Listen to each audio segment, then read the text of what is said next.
Okay, and okay, let's start. So the second part, I will talk about the methods that are used in practice to interpret this line spectra.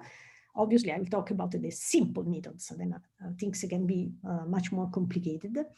And these are the rotational diagrams, and the population diagram is a subsample. And then I will talk about the large velocity gradient, that is also a method that is very often used. So let's start with the rotational diagram. In the first part of this lecture, we introduced the concept of excitation temperature, which is defined as the temperature of two levels if they were LTE populated.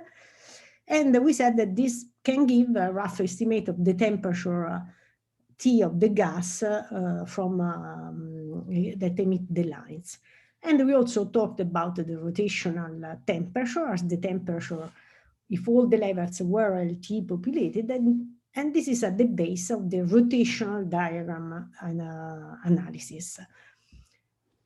This is what I call the step zero analysis to interpret lines for the same from one molecule, because it provides a very approximate rough estimate of the average temperature of the emitting dust, as well as the column density of the species emitting the lines.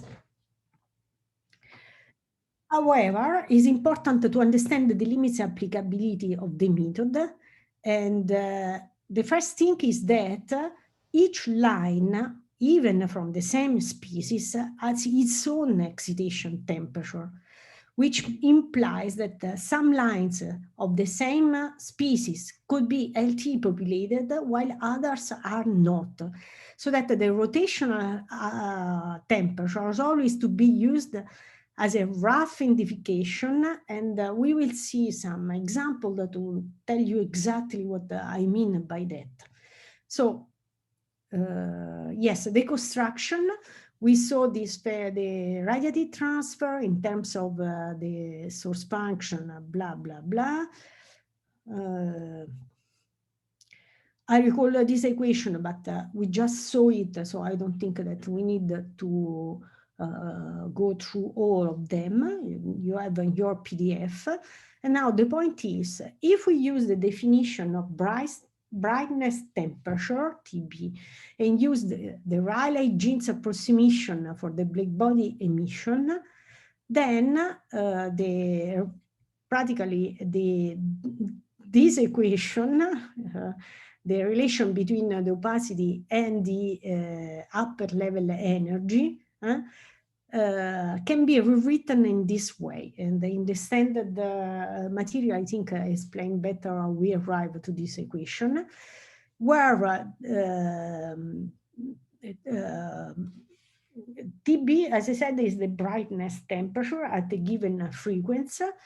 And then if we integrate the line, the intensity, over the line width, and we call it W, the integration of the brightness temperature over the line width, then we can rewrite this equation in this way.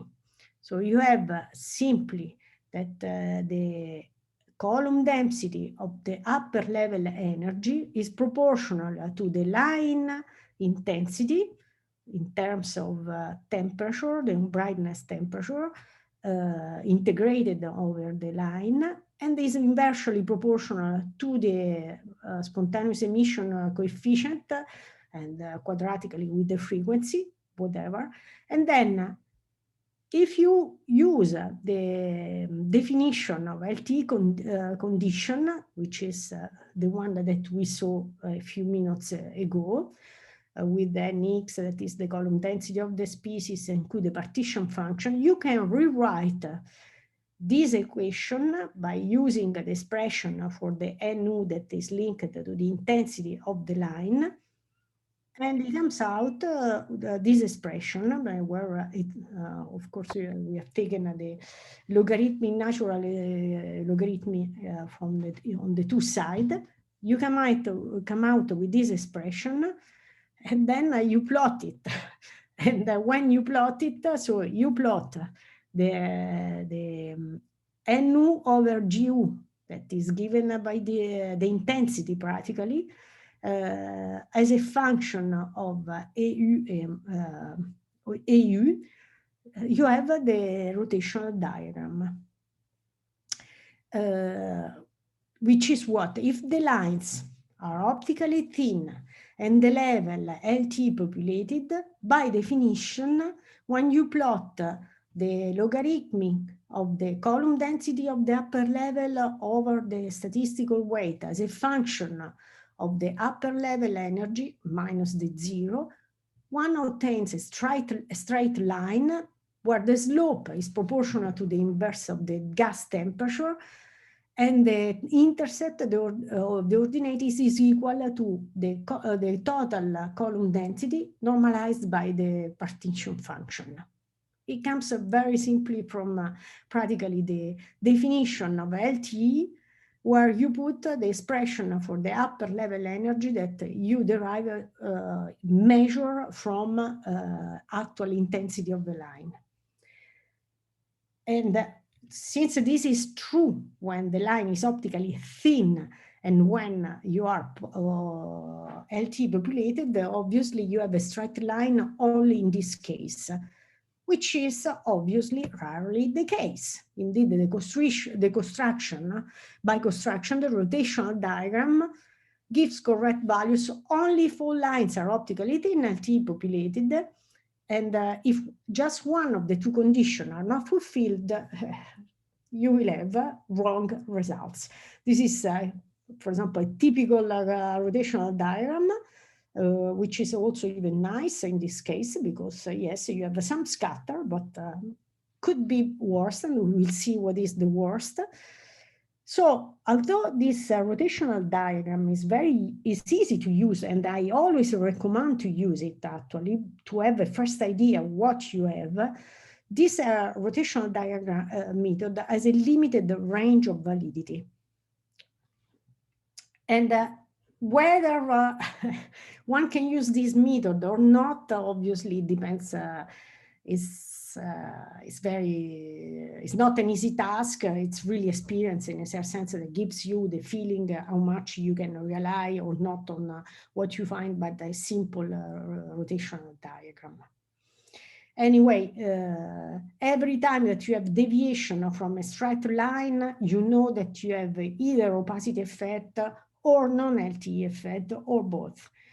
And there is another difficulties that is, in general, when you have lines, you observe lines, and here I am talking about in the millimeter, radio, or far infrared, you have the so-called filling factor. That is the fact that maybe the source, the emitting source is smaller than the telescope beam. And then in order to have the correct value of the column density, you have to take into account that your telescope beam is larger. This is the filling factor, which in general depend on the frequency. So that if the lines fall in a small range of frequencies, this filling factor is only a factor to apply to the column density, okay? It's a constant. But if the lines cover a large range of frequency, which is now the case because this telescope allow more and more to have a large range of frequencies, then the filling factor will be different for different lines. And therefore, this leads to a wrong rotational temperature too. So for example, here there is a practical example, observation. So you have, again, the column density of the upper level energy normalized for the statistical weight, that is, each point is an observed line here, and then converted in upper level energy as a function of the upper level energy. And you see, if one assumes that the source is 1 arcsec, these are observations obtained, I think, with the 30 meter, IRAM 30 meter. If one assumes that the source is 1 arcsec, you find that these results, and especially that the rotational temperature is 86 Kelvin. But if you assume that this is an extended source, which means you do not apply any filling factor, it changes, the plot changes, the rotational temperature becomes larger than 99, is larger than 1000 Kelvin, which is completely unreasonable because this is a low mass protostars. So we know that cannot be that. This is to show you the effect. It's not only that you are wrong in the column density, you can be wrong also on the rotational. So this is another, knowing the size of the emitting source is also another important parameter. And finally, we have the problem of the opacity, because if the lines are optically thick, everything is wrong, because the column density has to be corrected, the signal has to be corrected for the column density. Okay. The first and simplest method to correct for the opacity effect is to observe rare species, which is isotopolog of with the same quantum numbers of the most abundant one.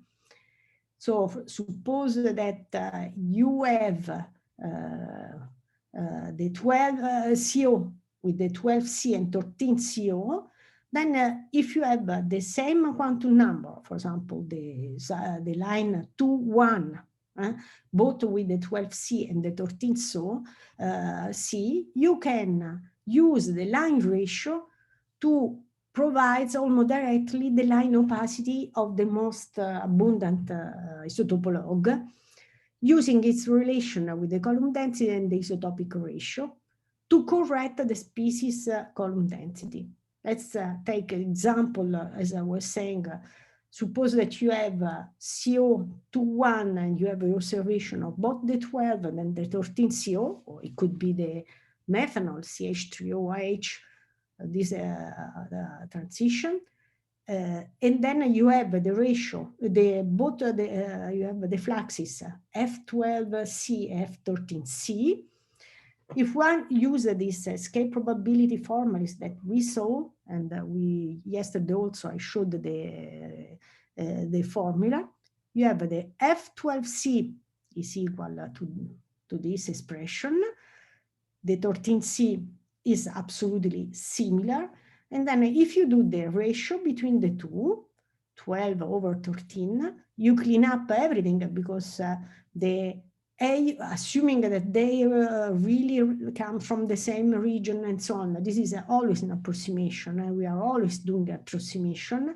The H nu doesn't change much, because the isotope, we can very easily distinguish them when we observe them, but in terms of numerical terms, H nu is the same practically, AU is the same. And so the FU is the same, because we are assuming that they come from the same gas. So they are populated the same way. The ratio is simply, you see the ratio between the column density in the 12C over the column density of the 13C multiplied by the escape probability of the 12C, where we assumed, of course, the 13C line is optically thin. And then you have this expression in which you see you can correct for the opacity of the 12C line. You have almost a direct measure of the NX. This is, I'm sorry, the NX is not there, of course, because you simplify. Sorry, I made a mistake. You have an almost direct expression for the tau. That's what I was saying. You derive the tau. And this is a simple formula that links NX to R, because through the tau. And conceptually also how can correct for the column density. I will provide you with the new slides, because this is really bad that I made this mistake to leave the NX, okay? Anyway, when the line opacity, which is beta tau, is coupled with the filling factor correction, this method is called the population diagram. So the difference between a rotational diagram and the population diagram is that we take into account the opacity of the line and the size, okay? Let's start to do some examples. Let's consider, this is a very nice example to show you how the rotational diagram could be a nightmare. And what is the effect of the various, of the density and of the column density that we were talking before the break. Let's take the molecule CH3CN, which is this one, so it's a top symmetric molecule. We have the CH3 group that can rotate, or if we can rotate even the molecule, the rest of the molecule. So the energy diagram is this one. There are various ladder, and you have the transition between each ladder. Okay. Now let's see what happens to the rotational diagram of the lines from the CH3CN. These are actually rotational diagrams that have been obtained from theoretical prediction. So we control, we say, I give this column density, this temperature, and this density, and I simulate the line emission. This is obtained via an LVG code, so a non-LTE treatment of the emission of the line, and then I simulate, I create a synthetic rotational diagram. Okay, we have 9 panels. Going in this direction, we increase the density. Going in this direction, we increase the abundance. That means the column density, because we keep the size of the cloud the same. You see what you obtain? You obtain everything. You obtain literally everything. You obtain the famous straight line, only in this case where you have a large column density, the largest in these panels, and the lines are optically thin. Every time you just move from this condition, you obtain all kind of situation, and so you have to be very careful what line you observe, because how can you derive a rotational temperature from this rotational diagram? They don't have much meaning in this case. So that's exactly what I want to say. The rotational diagram is particularly interesting, for example, for linear molecule or particularly nice molecules, to give you ideas. But be careful. We do, of course, use it also for more complex molecules. But knowing that it's easy that are scattered, because each line has its own critical density and its own opacity. That's practically the bottom line. To do this rotational diagram, there are online packages. Here I report the Cassis that allows also to do population diagram. It's very user-friendly, so that's the reason why I introduce here. And now let's start to talk about the large velocity gradient.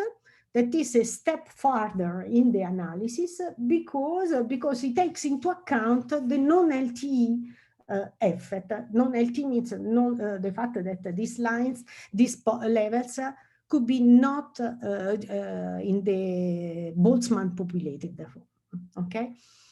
The LVG, the large velocity gradient method, is the application, one of the simplest application of the escape probability method that we just saw to the problem of a gas with systematic large velocity gradient. At the beginning was in fact thought for computing this line emission from an expanding homogeneous slab, and was formulated by Sobolev in the 60s. In principle, the LVG is strictly valid only when there is a large systematic, large velocity gradient, a systematic larger velocity gradient. But since it's relatively used to use and also provide a step further with respect to the rotational diagram is also widely used. So again, I think it's important that we use it because it gives already a better view of the average density and temperature of the medium that we are observing. But one has to always to be very careful on what it does. So what are the assumptions? The basic idea is that the photon is emitted at point P with a certain velocity and cannot be absorbed by the point P prime with a velocity Vp because the Doppler effect, the Doppler shift makes that the photon that arrive in P prime is outside the interval of the capability of the species to absorb the photon. And that in this way, we decouple the point radiatively point P and point P prime. Or if in other words, the assumption of an LVG is that either the photon is absorbed immediately close to where it is emitted or it escapes. That's the big simplification of the LVG. Assuming a rectangular line profile and a linear velocity dependence, one can demonstrate that the opacity, the famous phi that one of you asked me becomes like this. And then using the formalism of the escape probability, you have that the flux of a line emitted by a source at a certain distance is given by this, divided by the distance, I should have put, where the integral is on the volume of the emitting source and the escape probability is given, we said already what it is, for the semi-infinite slab. Okay, so the line flux, let's look again at this equation, depends on the upper level energy, or if you want the column density of the upper level energy, and again the escape probability, that means on the line opacity, in addition to the frequency and the spontaneous emission. Now, again, to know the upper level state population, one has to solve the equation of the level population statistical equilibrium. And we have seen that for a two-level system, one can rewrite the equation in this way. And therefore, the LVG could allow to calculate the line flux from a cloud of gas with a systematic gradient of velocity, where we assume, it is assumed intrinsically that the density constant across the medium and also the temperature for a given geometry. Now, if you look and understand what it means that you have to solve the equilibrium, statistical equilibrium, the flux computed by LVG codes depend on 4 parameters. The gas density, it appears directly here, conceptually. The temperature, because you have here the Boltzmann factor, then also the critical density depends a bit on the temperature. And this is the population indeed. The column density, because you have the integral of the volume, or if you want in the line of sight, that enters also in the beta because of the opacity. And then the size of the emitting region, because it's the volume that I already told you. So you may have the size known by observation. In this case, you remain with 3 parameters. These 3 parameters are always there. And the idea, in fact, of using an LVG code to interpret the lines, the intensity of observed lines, is that we can derive in principle from this analysis the density of the gas, the temperature of the gas, and the column density of the species that we are studying. And now I will start with a lot of examples so that try to give you some meaning of this theory. Let's start with the simplest and nicest molecule that we can think of, that is CO. CO is a linear molecule, you know, in which you have only the transition from J+1 to J. And here is the theoretical spectral line energy distribution, also SLED, in which you have the intensity as a function of the J, because it's also the energy is proportional to J plus 1, sorry. And you see, for example, suppose that you have a gas at 100 Kelvin, okay? You have a certain column density, and now keeping the column density constant, you try to change the density of your medium from 10 to the 3 to 10 to the 9, whatever, okay? And you see how this SLED, so the spectral line energy distribution, change with varying density. That was what I was saying. Then when you reach the LT limit, in which all your lines are LT populated, you stay on this line, you cannot do much. You are not going, if you keep increasing the density, you always will have this LT curve, and therefore the same intensity emitted by the gas. And here is, yes, this is for 100, and here is 250 Kelvin, just to show that indeed you increase the temperature, of course, your intensity increases, and again, at the LTE condition, you arrive to a limit. Let's do another example that maybe some of you may be have encountered or that may be interested to know. SIO. SIO is again a linear molecule. I don't know why I put SIO2. I think yesterday was really, okay. SIO is a linear molecule, is like CO practically. And again, this SIO is a molecule that is very abundant in molecular shock, and it is now also observed in extragalactic condition, and can be used, in fact, to probe the condition in this shock. Like the CO is linear, as I said, so only J plus 1 to J transition.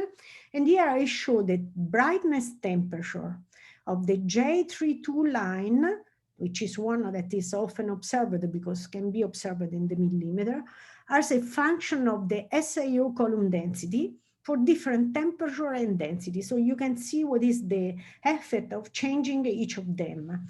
So you have, yes, you have the red lines that are 80 Kelvin, the blue lines 200 Kelvin. So you see, you increase the brightness temperature for the same, in general, for the same column density and, oops, oh la la, and density. Then you have the solid lines are 10 to the 4th, the dashed 10 to the 6th. So you increase the density, you increase also the intensity. And then this is as a function of the column density. So you see the effect when you go toward a thicker and thicker line.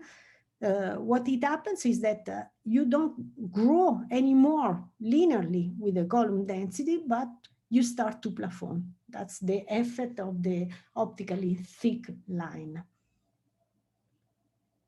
Another method that is often used is to use the line ratio to constrain the density and the temperature. This is, for example, and is an example, again, for the SIO molecule.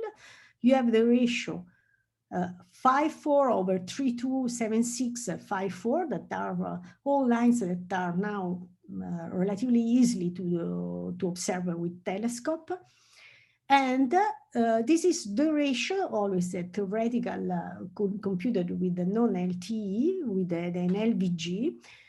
These are the ratio of these two different line ratio as a function of the density and temperature. to show you that in principle, when you have a line ratio, you can have constraint of density and temperature, but in general, with only one line ratio, you have a degeneracy. Obviously, it depends on the line, which species, and so on. But this is a relatively classical case in which you will need the 2-line ratio, which means 3 lines, to be able to constrain the density and the temperature. For example, suppose that you measure that both line ratio are 0.15, then you know that your gas is 3 times 10 to the 4th and 140 Kelvin approximately. This is again on average, because the definition of LVG is the assumption is that it's an average temperature and average density of the medium.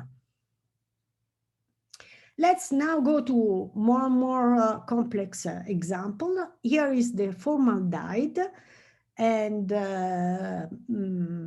also in this case, I plot these 2 cases because in order to do to obtain an LVG, non-LTE LVG analysis, one needs to have this collision coefficient that are the gamma that are in the equation. And they are known for not more than 2,000 species, because they are extremely complex to compute, even practically impossible to measure. And so very often one find the easiest computation with the helium, because helium is a sphere practically, so it's easier to do the computation, and much more, even more rarely with the H2, that you remember you have the ortho and the para. And this is to show how different collision would give a different number for the same line ratio, for example. You see, for example, if the line ratio of these 2 lines is 0.1, to make an example, you start on by 10 to the 4th about, while if you use the helium, you are off by more than a factor 2. So this is for the message to say it's important in principle also to have the right collisors. Not always they are available, so that's another source of uncertainty. Now one has always to have a good understanding of the limit of what can be done also with these codes. Then H2CO has been often used as a thermometer or barometer, because depending on of the range you see is in this range of densities is insensitive this line ratio by the temperature, and in this density of density is no, it's the other way around, of course. So here is in no, yes, at high density. It is a measure of the temperature, the ratio, while it is a measure of the density at low densities. Let me see. As I said, to observe a line is always difficult. Actually, they are degenerate in general by definition in the gas temperature and density. I'm not here inserting the, how to say, the uncertainties on the column density. So which the message is, the larger the number of observed lines, the better, okay? Now, even better, it's to have the right lines, because not all the lines are the same. If I observe lines that have similar characteristics, I will continue to have similar ratio. So one needs really to have a strategy in general to extract. So let me now go to HDO, that is a molecule also that is often observed. And now we do enter in a in a more sophisticated way to analyze this data.